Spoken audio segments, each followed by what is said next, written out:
Nicholas, I am so delighted to be here with you today. This is Nicholas A. Christakis. He's the 2024 Berry Prize winner and a sociologist and physician. He's the Sterling Professor of Social and Natural Science at Yale University and author of several acclaimed and best-selling books, including Connected, The Surprising Power of Our Social Networks and How They Shape Our Lives, Blueprint, The Evolutionary Origins of a Good Society, and most recently, Apollo's Arrow, the profound and enduring impact of coronavirus on the way we live.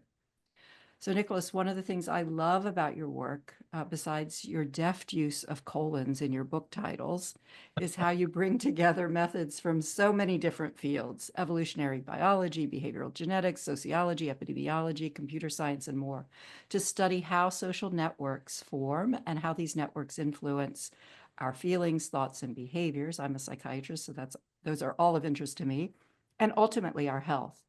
So you've referred to these two phenomena of interest of yours as connection and contagion. I'm wondering if you can share some underappreciated ways that your work contributes to human understanding and well-being. Well, I think I'm sort of characterologically optimistic as a person. I like to think well of people and well of the world, and I find that a more convivial way to live. I find that a more convivial way to be a practicing scientist. Like I'd rather feel hope and optimism about our capacity to perceive the world, uh, to feel joy and curiosity in the work that we do, and be optimistic about that. And I also I'm sort of optimistic or have a positive bent regarding the content of the science we do. So I'm characterologically positive, I'm methodologically positive, and I'm conceptually focused on the positive. So I think, for too long, many branches of the sciences have been focused on the dark parts of human nature, our propensity for tribalism and selfishness and mendacity, and violence and evil. And there's no doubt that as human beings we are capable of those things. But we are also capable of love and kindness and affection and cooperation and friendship and teaching. There are all these wonderful qualities that we also have. And I actually would believe that those positive qualities must necessarily, in our ancestral past, have outweighed the negative qualities. Because if every time I came near you, you lied to me and filled me with misinformation about the world, or you stole from me, or you injured me, or you killed me, we would be better off living atomistically. But we don't. We live socially. We live in not just socially in amorphous groups, but in very specific network groups. We have particular friends and so on. And so I think the benefits of a connected life have necessarily outweighed the costs, and I think those benefits have not got their due. And so very much my focus has been on that, on the origins and role of phenomena like friendship and love and cooperation and teaching and so on.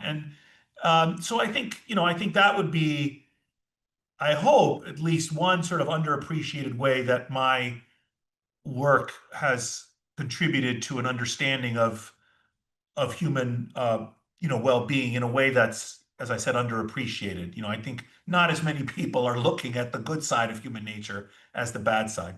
Yeah, right. And I, as somebody who directs a program for flourishing, I'm totally in line with that. I mean, so much of psychiatry is focused on the challenges when mental life goes awry, but we can really lift up our lives through so many of our actions and our thoughts, and focusing on that might be of much more fruit for the public health. So I mean, I think it's fruitful. It's also kind of a nice shift as a scientist. I mean, I always think about this. I've always been, for reasons I can't explain, really severely affected when I have a stuffy nose. Like I can tolerate a sore throat, I can tolerate itching. There are lots of symptoms I can tolerate. I don't like them, but I can tolerate them.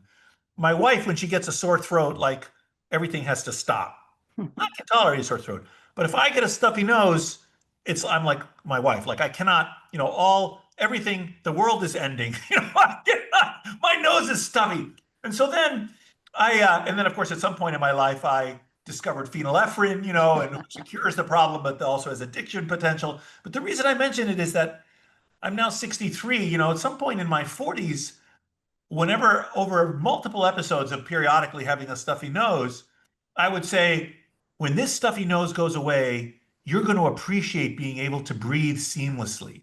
And I would forget, you take it for granted that you can just breathe through your nose and mouth, the air flows, everything is working until the next stuffy nose. And now it's happened to me enough times in my life that now I pause to appreciate the fact that actually I'm breathing normally and everything is terrific. What a blessing that I can breathe unimpeded. And the reason I say this is it's an obvious and trite and ancient observation, which is of course when our brains stop working well, due to psychiatric or organic or illnesses, we focus on it, right? We pay attention as we should. I'm not saying we need to ignore it, but it's very easy to lose sight of how miraculous it is that our brains, most of the time, we are blessed to be conscious beings, that we are rational beings, we are creative beings. There are all these things that we can do. We can feel joy. And I wonder how much of psychiatry, for example, since you mentioned it, is focused on the normal functioning of the, Right. of our brains. And it's very easy to just and appropriate. I'm not saying we shouldn't be attending to people who are sick and have mental illness. Of course we should.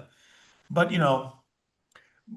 just again, this is a tangent on a tangent, but like many years ago, my wife was a, um, a psychiatric, what did these, a mental health worker at Mass Mhm. Mental, the famous Mass Mental in Boston. This was like 40 years ago. And this was after SEMRAD, and I forgot who was the attending then. And they at that time it was very popular to send all the psychiatric patients for psychometric testing, and invariably the testing would come back that there were some problems. And he said, why can't we be like other branches of medicine where we perform a test and it comes back and say we check this guy out and he's normal? Like why is there always some problem?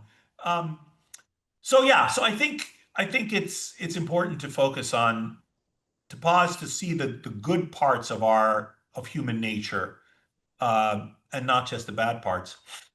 I Yeah, can say I one other agree. thing, Hmm. Please. which is you asked, I think you asked your initial question had to do with what are what are underappreciated implications or features Right. of the work that we do. There's one there's one set of ideas, because I am so in sociology, this is known as the difference between structure and agency. Like how much does a person's fate and how much does their life depend on their own choices and actions, their agency, and how much is instead shaped and guided and determined by the structure around them. So and this raises all kinds of moral questions, of course. Are you Hmm. poor because you're deficient and you're not working, or are you poor because society has never given you a break? Hmm. You didn't get the education that you had a claim to get, and so on. So this is an old and interesting philosophical and sociological and scientific question. Uh, but there's an interesting way that it also intersects with old philosophical and even religious ideas about free will. To what extent do we have free will? And to what extent am I morally responsible for things that I do? And a lot of our work on social contagion that you alluded to at the beginning Hmm. suggests that people do things because their friends are doing things. So you think you are acting. And the classic example of this is Durkheim's work on suicide, right? Like something that's seemingly so personal and so important, namely whether you take your own life, seems to be socially determined, right? The rate of suicide is consistent within religions and across time in France. Hmm. That suggests that people come and go, but this seemingly personal thing is determined by these exogenous factors. Hmm. So suicide there may depend on structure.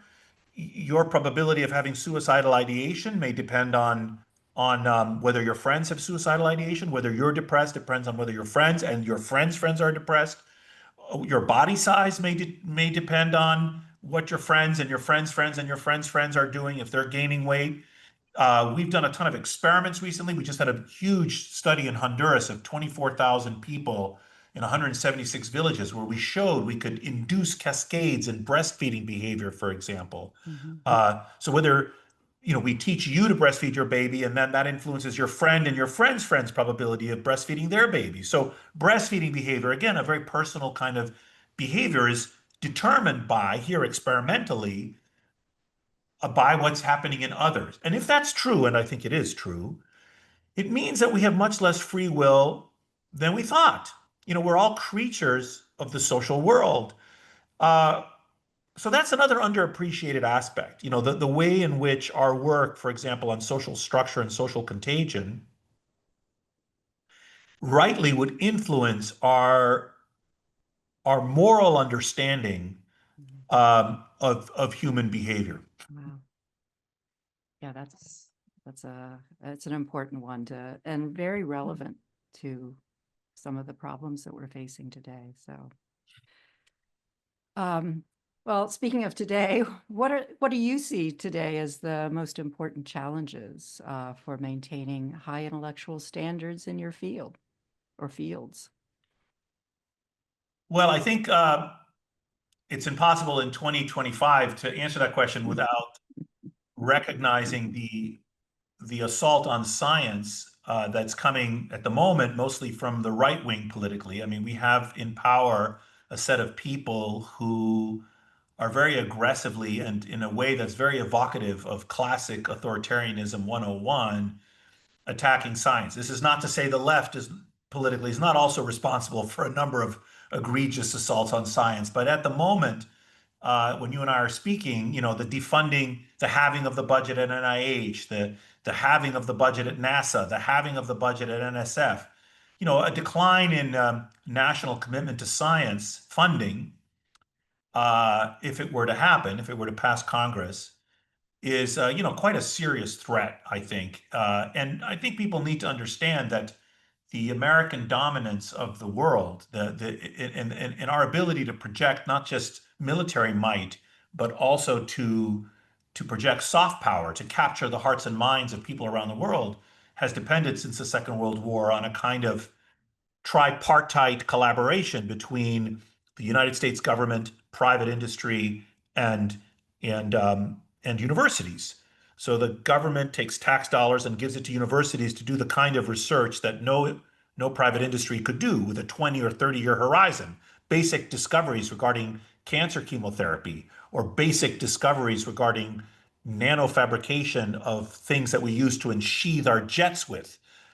The horizon for the exploration of those things is so long that no private sector company could do that. But then those things are many trials. Government says, please do this research. The government say, okay, thank you. We'll support scientists who do. Those scientists typically earn less money than they would if they worked in the private sector. Those discoveries flow to the private sector that then develop useful products that advance our health, wealth, and security. And this has been the post-Second World War order, and I think that's under assault right now. So I think that is one of the most important challenges facing, my field at the moment, which I see as science more broadly. And then, of course, there's a loss of confidence in the sciences. Uh, Here, I would say the blame falls a bit more on the left politically, I think, but also on the right. I mean, I think there are prohibited topics both from on the right and on the left. And on the left, they, the ones that most listeners know, there's anything to do with race or gender, is very heavily inflected. And there are permissible and impermissible questions you can ask or answers you can offer to a whole range of topics, which doesn't help. Um, and on the right, historically, there have been concerns about stem cell science, evolutionary biology, gun research. For a long time, the United States government wouldn't support research on the epidemiology of gun violence. This is putting your head in the sand. Guns are a leading killer in our society. I'm not saying simply to investigate the role of guns and the determinants of gun violence is doing science. It's not a political activity. the political activity might follow. What we do then with that knowledge, we might say there are a lot of deaths, but we're still going to allow private ownership of weapons, or we might revisit that topic. But that doesn't mean we shouldn't do the science. So I think those kinds of threats, are ongoing. A kind of squelching of an openness of scientific investigation that originates both from both political extremes, originates from within universities, originates from within government, um, originates from within journals. We've had some journals, scientific journals, that have come out and said whether we publish your work will not only depend on its scientific validity, in other words, whether your claims are true or false and supported by your analyses, but we'll also decide whether to publish your work based on how it affects marginalized communities. That's not, in my judgment, a proper basis for deciding whether to publish something scientific. Um, Well, and even authors are making those decisions too. yes, and I think that subverts the purpose of science, right? Which is truth seeking. Um, and yes, sometimes truth is dangerous. That is true. I'm not saying that truth is always only good, but I would never replace truth with lies Right. for anything.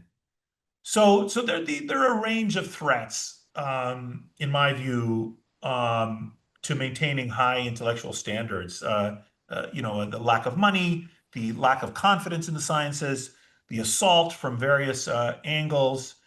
And these things are harmful, I think, to the scientific enterprise. Mhm. Well, and related to that, what would you describe, or how would you describe the mission of the university? What should it be? Why is that important? Oh, you're only asking easy questions today. Well, you've alluded to some of these ideas. So, Uh, Well, for me, I can answer that question tersely and very easily. I think any serious university, and I leave out universities that have other social missions or religious universities, but in my view, the optimal mission of any serious university is the preservation, production, and dissemination of knowledge. Period. I don't think universities should have any other mission. They may they may coincidentally lead to other missions. They may lead to social advancement. They may be engines of upward mobility. They may lead to economic productivity because they're sources of innovation and patentable ideas that contribute wealth to our society, or healthcare uh, improvements or whatever. That's not their mission. The analogy I give in this regard is we would say that the function of the judiciary is the impartial administration of justice. Now, it may be the case that the judiciary therefore supports capitalism or trade, right? Like if mhm, you go to a country that has a functioning and non-corrupt judiciary, it's mhm. easier to transact business. Yes, it But is. yes, that's correct. But we would not say the purpose of the judiciary is to enhance business, right? That's not the purpose. That's a secondary follow-on. So it may be the case in analogously, the purpose of a university, in my view, is truth and the enhancement of knowledge. Now, that pursuit of truth then has some other benefits, which is great, but that's not our focus. And I think many universities in the last 20 years have made themselves into political actors and Mhm, therefore are becoming political targets. mhm, And and I think it is to the detriment of what I think really should be the fundamental objective or mission of a university. So I have a pretty fixed idea about this. I don't, I believe strongly I'm right about this. Now I could be wrong. mhm, There could be other legitimate purposes of universities, and maybe some universities have other purposes. But to me, mhm. the hollowed function of a university is the preservation, production, and dissemination of knowledge. There's no other institution in our society which is devoted to that. And Right. um, and that's what we should be doing, in my view. And because you're an optimist, you think we'll get back on track. I think we will. I mean, I think we have gone through a difficult period. I don't think we're through it yet. Um, if you talk to people like Greg Lukianoff, he'll tell you we're Mhm, not through it yet. He's the head of the Foundation for Individual Rights and Expression. And I just was speaking to him last week at an event, and he was saying he doesn't think we're on the other side of some of the craziness yet. Um, I think these things do come and go in cycles. I do think we will see a recommitment. I recognize that all human activity is inflected with political concerns, but I think it should be that universities should make the effort to the extent possible to insulate their mission from politics. That doesn't mean that professors can't be political, can't protest, can't vote, can't give money to candidates as individuals. Every member of the university, of course, is a citizen and has political agendas and rights. But the university itself, I don't think should be a political actor. I think it should keep its eyes, just like the judiciary, on its objective. Do you think, this is kind of an off-the-cuff question, it might be a little strange, but do you think that universities might be like people, susceptible to social contagion? Oh, for Could. sure. Mhm. Yeah, institutions. We've done some work on institutional networks. For example, there's some classic work on venture capitalist networks moving like lemmings. Like all of a sudden, everyone in venture capital, one set of firms starts investing in a certain Right. topic or area, and then everyone else copies them, which kind of makes sense, actually. Same with institutional investors and popular stocks and sectors of the economy. We've done work on hospitals' adoption of new technology, and a hospital that's connected to other hospitals, for example, by patient transfer networks. So I'm a hospital, and patients are transferred to me from these other 20 hospitals, and I transfer patients back to some of those plus some other hospitals. You can map the whole network of hospitals in the United States.